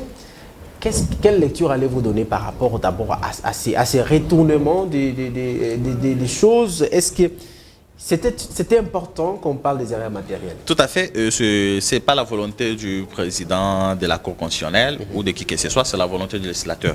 Lorsque vous lisez la loi portant l'organisation fonctionnelle de la Cour constitutionnelle, je pense aux articles 168, si je ne m'abuse pas, vous trouverez que la disposition est claire que les arrêts de la Cour constitutionnelle s'imposent à tout erga omnes au pouvoir public et à tout le peuple congolais. Mais nonobstant, le législateur ouvre une brèche où la Cour peut se réviser qu'en cas d'erreur matérielle. Et c'est ça, c'est comme une voie de recours. Parce que à la Cour constitutionnelle, lorsque la Cour s'est dessaisie ou rend un jugement, automatiquement elle s'est dessaisie. Ouais. Mais juridiquement parlant, le législateur a ouvert une brèche pour que une personne qui trouve qu'elle a raison, qui trouve qu'il y a une erreur sur ce que la Cour a fait, parce que c'est une œuvre parfaite, elle peut venir vers la Cour, cette fois-là pour solliciter la correction d'erreurs matérielles. Et c'est une voie de recours, mais qu'on n'accepte pas comme voie de recours. Voilà. En soi, on demande au juge, c'est comme une opposition, on demande au juge de se rétracter sur ce que, parce que l'objectif de cette voie, c'est la rétractation. Elle est équivalente à l'opposition, mais je ne dis pas que c'est une voie de recours comme l'opposition. Mais on demande au juge, voici, à la place de X, vous avez dit Y, peut-être parce que ce sont des humains. On dit que toujours l'œuvre humaine est imparfaite. C'est l'œuvre de Dieu qui est parfaite. C'est comme ça que vous voyez aujourd'hui que le président Bahati, avec AFDC-A, ils ont eu encore récupéré 3 sièges parce que le juge peut voir, on peut lui montrer par plume d'avocat ou par soi-même que à la place de X, vous avez oublié de mentionner ceci. Et cela peut permettre. Donc c'est une voie qui a été ouverte pour que le gens ne puisse pas subir un peu une dictature judiciaire. Voilà. Alors nous allons lentement vers la fin, nous allons chuter, mais nous allons parler maintenant de vous en tant que dynamique Samalou Condé. Parce que vous êtes également coordonnateur de cette dynamique. C'est vrai que nous connaissons la République démocratique du Congo. Il suffit qu'on nomme un premier ministre, il suffit qu'on nomme un ministre, automatiquement, il y a des associations comme ça qui naissent. Dynamique Samalou Condé, dernièrement, on a vu même un comédien qui nous a fait une vidéo qui dit, bah, dynamique, je ne sais pas, AJTT, si c'est agité, donc par rapport à Judith Toulouka Souminois. Alors, Samalou Condé ne sera plus premier ministre. La dynamique, va-t-elle continuer? Bon, la dynamique est là. Bon, de même, lorsqu'il était Premier ministre, nous ne vivions pas, nous n'existions pas parce qu'il était là sur une Asbel qui l'a accompagné. Et même lorsqu'il ne sera pas là, il y a des gens, les gens qui tiennent toujours des réunions, ils sont là. Mais, pour dire vrai, peut-être que ça n'aura pas cette même ampleur que c'était pour soutenir ses œuvres, ce qu'il fait mettre sur la place publique. Bon, maintenant que s'il passe au Sénat, ça arrangera encore la dynamique à pouvoir l'accompagner, pas à continuer, à pouvoir l'accompagner dans cette visibilité. Parce que vous savez que depuis que le Premier ministre a été Premier ministre, a occupé la tête du gouvernement, ce que les gens étaient en train avaient reformulé comme remarque, c'était que il faisait trop, mais il n'y avait pas, l'information n'était pas transmise jusqu'à la source. C'est-à-dire aujourd'hui, ce que nous faisons aujourd'hui, c'est plus bien. Les intellos comprennent, ceux qui parlent français comprennent, mais il y a une dimension de transmission d'informations où la maman marchande, la maman qui vend le pondou doit comprendre la gestion de la chose publique. Et tout ce que nous sommes en train de parler, théorie, erreurs matérielles, cette maman n'a pas la chance de comprendre qu'est-ce qui se passe. Elle va juste entendre que la Cour constitutionnelle s'était prononcée définitivement. Après, il y a erreur matérielle. C'est quoi? Alors que la maman a son fils qui est député aujourd'hui, qui est en train de dégringoler. Donc, il faut toutes ces explications. Donc, il y a cette dimension des transmissions d'informations. C'est vrai que ne voyons pas toujours ces associations-là comme de personnes qui viennent justement pour profiter de la notoriété ou de la personne. Non. Généralement pour la transmission aussi des informations à la base. Parce que lorsque vous descendez dans des coins le plus reculés, cette fois-là, nous prendrons tous les Français que nous connaissons pour mettre de côté, afin de transmettre dans nos langues le plus maternelles, le plus locales. Mais on n'a pas peut-être trop vu les actions de la dynamique, Sama. Ah bon, les actions y ont été, peut-être que vous ne nous avez pas approché pour vous envoyer les images, mais seulement nous avons beaucoup travaillé, nous l'avons accompagné de tant soit peu. Ceux qui sont à côté de lui, et ils savent que nous avons organisé beaucoup de choses, des conférences. Donc nous étions plus dans l'aspect scientifico-intellectuel. Nous avions organisé des conférences à l'UPN, nous avions organisé des conférences là où il y a des jeunes pour parler des actions du gouvernement. Essayer de parler, laisser la parole, parce qu'on invitait le jeune de son cabinet pour que le jeune s'exprime. Peut-être que nous, notre façon, c'était que nous avions voulu que ceux qui sont comme conseillers prennent en compte les désirata de Congolais, de jeunes, afin de lui apporter, non chef, dans votre prise de décision, le jeune veut que vous ayez de cette façon, et c'est à lui, dans son pouvoir discrétionnaire, d'apprécier, parce qu'on n'impose pas au chef, on lui propose. On lui propose. Y a-t-il le projet d'avenir pour la dynamique Sama? Oui, nous avons plusieurs projets, mais que nous ne voudrions pas plus mettre dans la place publique. Nous avons plusieurs projets du point de vue politique, mais je pense que la dynamique Sama, c'est en partenariat avec Justice pour Artistes. Je suis aussi cofondateur. Une ASBEL qui défend les intérêts des artistes. Voilà, c'est avec le coordonnateur, les confrères Maître Joël Kikassa, que je salue en passant. Cette structure met en lumière le droit des intérêts des artistes. Nous sommes en train d'y travailler. Tant soit peu, la dynamique viendra comme personne morale donner sa base de contribution. Vous êtes également donc une personne à plusieurs casquettes, Maître Claude Niemboué. Il y a également une structure, les communicateurs du chef. Qu'est-ce qu'on doit comprendre par cette structure? D'où est-ce que vous êtes venu? Ok, là je salue mon coordonnateur Sneg Luangi Labumba. Bon, c'est une structure de jeunes parce qu'avant, vous savez, avant tout le monde communiquait pour le président de la République. Le chef de l'État, c'est quelqu'un de limité. C'est quelqu'un dont on connaît son père, sa mère, lorsqu'il a accédé au pouvoir. Les jeunes se sont donné... ils se sont donné juste le rôle de communiquer sans attendre quelque chose. Alors il s'est avéré que le chef, dans ses tournées pendant la campagne, ce groupe de jeunes que nous sommes, moi je n'en faisais pas partie, moi j'étais resté ici, l'ont accompagné, il se rendait compte que partout il s'est retrouvé, ces jeunes étaient là. Ils faisaient des directs, ils faisaient ceci, tout ce qu'ils faisaient comme meeting, c'est comme ça que je les ai approchés pour leur demander comment vous êtes ici. Ils ont dit non, c'est avec leurs propres moyens. Donc ce sont des jeunes qui se sont engagés. C'est comme ça que le chef lui-même leur a demandé de s'organiser. Et dans cette voie de formalisation et d'organisation, que j'ai été aussi nommé coordonnateur adjoint en charge de questions juridiques. Et voilà, nous communiquons pour le chef, pour tout ce qu'il fait comme action.